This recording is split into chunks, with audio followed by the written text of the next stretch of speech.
Salut tout le monde et bienvenue sur NBA Talk. Alors on va parler encore des matchs qui vont suivre dans la nuit là, qui arrive. Là, il y a 10 matchs là, qui vont être assez importants. Donc alors on va commencer. Les Pistons d'ailleurs, ils n'ont plus aucune chance d'aller en playoff, ça c'est le premier match, on le sait, mais on peut espérer qu'ils veulent quand même en finir fort. Et après une défaite contre les Sixers accrochés, on sait que les Pistons en fin de saison ils jouent en sur-régime, mais on sait qu'ils jouent bien au basket quand même, et ce avec l'absence de Griffin quand même. Leur record à domicile il est quand même assez honorable, ils ont 24 victoires, 15 défaites, c'est pas mal. Et contre une équipe comme Dallas du fond de tableau avec une liste de blessés longue de 30 mètres, avec Nowitzki, Barea, Barnes et Seth Curry pour les plus importants, il y a Dallas, il y a encore plus de... Dallas a vraiment beaucoup de difficultés à jouer à l'extérieur. Donc pour moi, je ne vois pas Dallas s'imposer avec le banc contre une équipe des Pistons en sur-régime. Pour moi, c'est une victoire totale des Pistons. Ensuite, les Magic reçoivent les Hornets chez eux après 2 victoires contre des Knicks sans leurs meilleurs joueurs et contre Dallas. Donc autant dire que ça prouve vraiment pas leur niveau. Ils jouent cette nuit sans Fournier et Jonathan Simmons, donc ils n'ont pas vraiment de score. Il y a juste Gordon qui sera présent donc pour le scoring et je crains que ce soit vraiment loin d'être suffisant. Personne pourra arrêter Kemba Walker et Dwight Howard du côté de Charlotte. Et vraiment, Dwight Howard risque de punir sévèrement la raquette d'Orlando. Ensuite, les 4e de l'Est, les Sixers reçoivent les 3e de l'Est, Cleveland et The King, LeBron James. Donc avec seulement une victoire d'écart entre ces deux équipes, donc il y a 48 victoires pour les Sixers et 49 pour les Cavs. On sait que les Cavs hier, ils ont été confrontés à des Wizards très très forts et un John Wall on fire. Mais ils nous ont montré une défense énorme en fin de 4e quart-temps. Dans les 6 dernières minutes, il y avait presque 20 points d'écart. Ils sont revenus, ils ont gagné le match avec un LeBron James incroyable. Voilà. Normalement, il y a George Hill et Calderon en plus qui sont de retour. Donc il y aura l'effectif au complet. Du côté des Sixers, Joel Embiid, il est toujours absent. Et Darius Saric, il sera peut-être présent, mais on ne sait pas. Mais ça va faire très très mal sous la raquette, l'absence d'Embiid. Pour ma part, je ne pense pas que l'effectif des Sixers soit suffisant contre des Cavs au complet.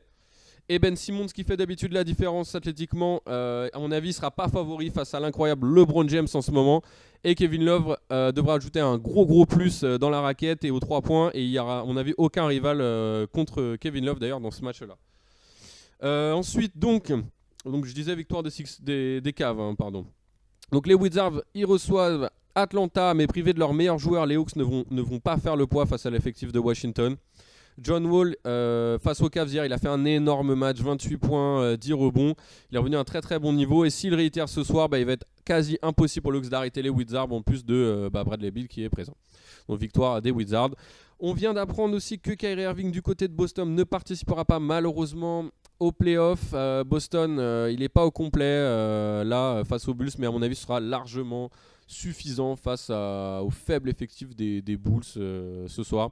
Donc c'est quand même dommage pour que Boston ne récupère pas Kyrie Irving pour les playoffs parce que ça tue un peu leur chance de victoire pour moi. Voilà, donc victoire de Boston.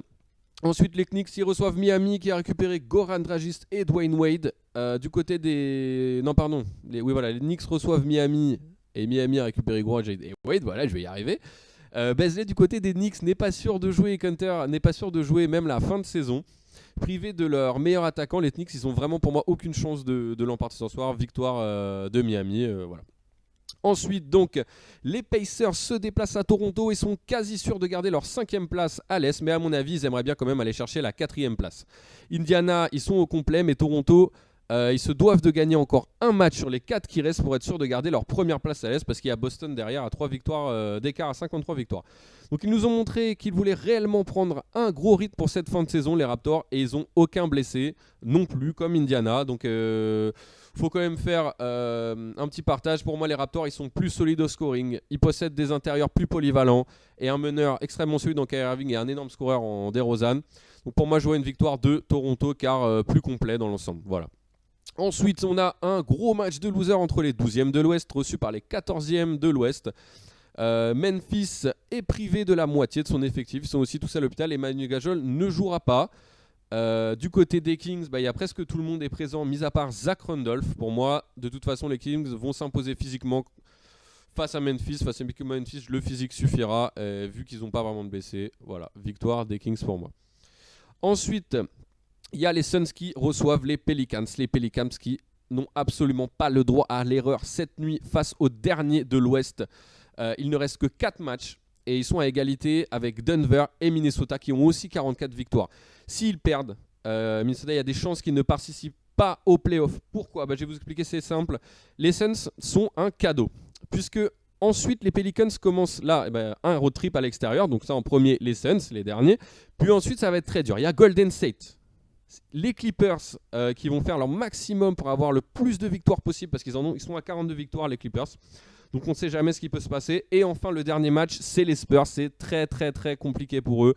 Comme je le disais, ça va être très très chaud pour eux. Voilà. Donc les Spurs, à mon avis, là, les Pelicans doivent absolument gagner. Ils n'ont pas de blessés. L'effectif des Suns est à l'hôpital. Encore je le dis. Donc victoire pour moi des Pelicans, c'est assuré. Ils sont obligés de gagner. Ensuite, dernier match de la nuit. Il y a aussi un des plus importants car il s'agit aussi d'une équipe qui doit absolument gagner pour essayer de sécuriser leur place en play-off. Effectivement, Minnesota sort d'une défaite assez rude hier contre leur rival pour la 8e place en play-off, Denver, qui sont 9e pour l'instant égalité. Ils doivent absolument s'imposer, mais les Lakers, en ce moment, en cette fin de saison, ils déroulent comme pas possible et le match s'annonce compliqué pour Minnesota quand même. Julius Randle est en mission et pourrait donner beaucoup de mal à Karl Anthony Towns parce que c'est à peu près les mêmes genres de joueurs, des pivots quand même qui sont polyvalents et rapides et qui ont un bon shoot. On sait que Butler pourrait reprendre, il a failli jouer hier, mais ça s'est pas fait. Et pour ma part, vu la situation actuelle difficile des Minnesota, à mon avis, il serait plus que stratégique pour les Wolves de prendre un risque et de faire jouer Butler et de sécuriser une victoire face aux Lakers. On sait que Ingram et Lonzo Ball ne joueront pas du côté des Lakers. Je donne plus ma chance aux Wolves car ils ont quand même plus de raisons de se battre. Je vois leur mental au-dessus et une envie de gagner plus forte. Donc si Butler joue, ce sera pour moi un gros plus. Voilà, donc en gros c'est une victoire pour moi de Minnesota. Voilà, j'espère que cette petite vidéo en 5-6 minutes vous aura plu. Si ça vous plaît, n'hésitez pas à vous abonner à la chaîne et à faire tourner la vidéo tranquille les gars sur Facebook et tout. Voilà, moi je vous dis à plus tard et allez les gars, bonne nuit.